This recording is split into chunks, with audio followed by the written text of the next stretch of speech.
Hello everybody, welcome to Flannery Farm and Genealogy. My name is Brian Flannery and we're here on Hog Branch Creek, Big Hog Branch, Old Town, Kentucky in Greenup County, Kentucky. And what I'm wanting to show you is where we believe that the shooting of Bob Nichols took place. I'm focusing on the creek and I'm going to shine, there's a big rock right here. I'll try to point to it. Maybe. Let's see. There we go. That big rock. There's a big rock that's been there for years and years. And it's always been told that when Bob Nichols was shot, that they laid him on that rock, or he fell on that rock. I've been told both.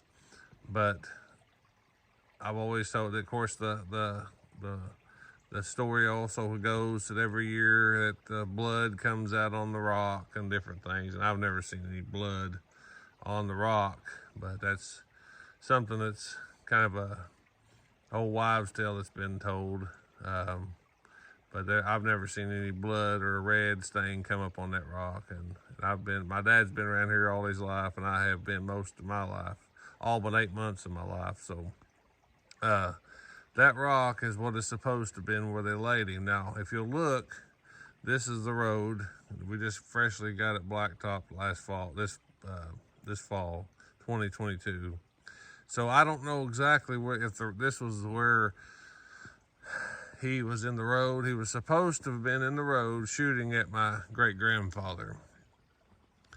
And so we don't know if it was in this actual road, but we've also been told and know pretty well that the creek was the road at one time.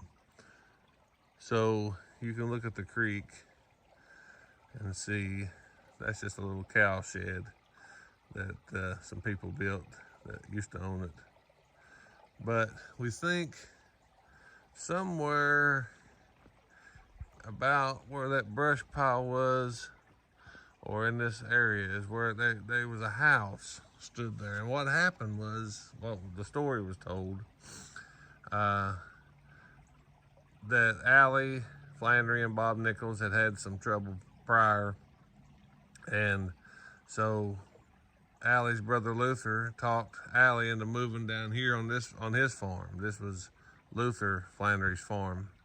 And he talked him into moving down here. And he said that Bob Nichols come here and this is where the shooting took place. Now I'm going to get into a little bit more detail later on, but I wanted to show you kind of there's the big rock again, if you can see there in the middle of your screen. So if it was somewhere in that neighborhood, that's definitely pistol range. You have to be a good shot with a pistol, but it was pistol range. There's multiple accounts. This is the basic of the story is what I'm telling you today. There's lots of little nuances that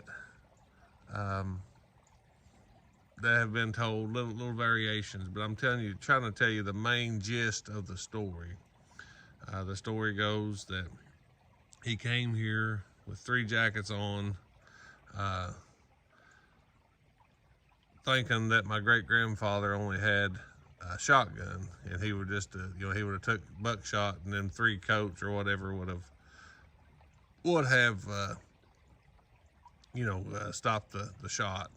But now I'll be reading some newspaper articles later on that tells more of the accounts of the guns that was used. But I think that is I'd say the house wasn't too far away from the creek, as long as they knew about where the floodplain was, where it could flood. So the house, it wasn't a very good house, but I've been told, but it was a house just the same. So, and it was November 18th, 1932. So the weather could be very much like it is right now. It could have been warm.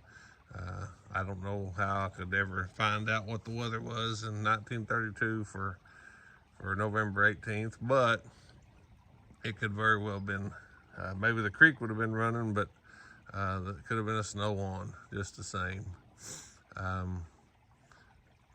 But I wanted to show you that. And whether he was in the creek, the story goes that he just kind of showed up in the road, and I don't know what words was said, but he kind of showed up in the road, and I would assume that it was some words said.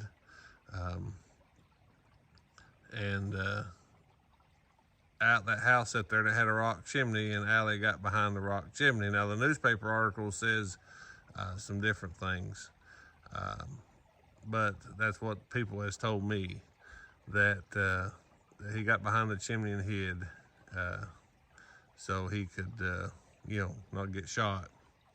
So I wanted to share that with you.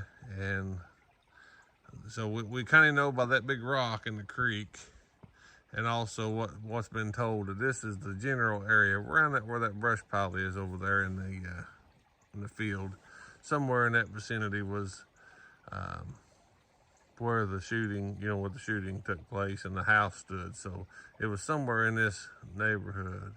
And I would imagine that these big sycamores would not have been nothing like that. I mean, they was nowhere. I'd say this creek bank was clean.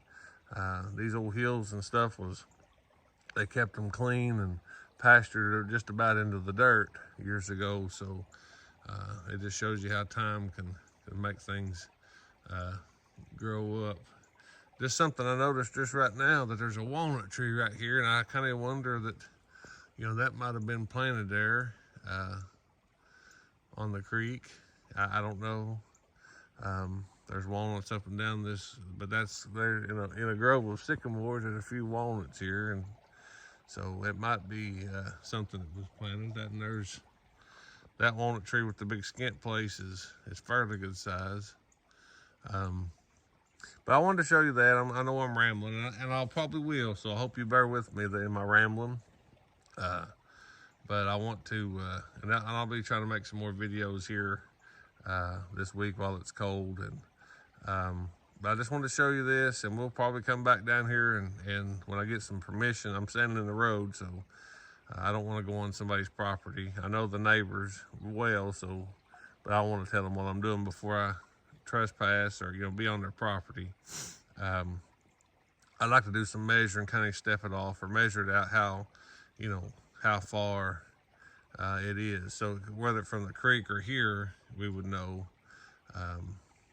I'm guessing, I'm just guessing probably that brush pile is probably 50 yards. So that's a big shot with a pistol. So I'd say we're more likely being in the creek. The road, I'll have to ask Dad, but I think the road was built here in the 40s or 50s. Electric come in here in 47 or something like that. Or maybe that's when the road built. But I'll have to ask Dad.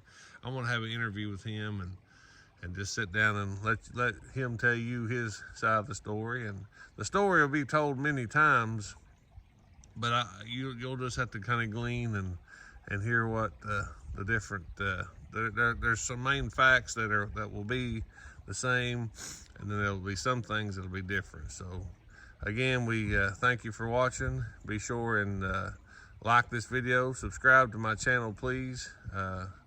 We're getting a few every day, but we would like for you to subscribe. We would like for you to share this with your friends if you're interested in this kind of stuff. And bear with me on my rambling and my tongue-tiedness and different things. I'm doing the best I can, trying to do and tell you this story that I think needs told. So again, we thank you all for watching, and God bless.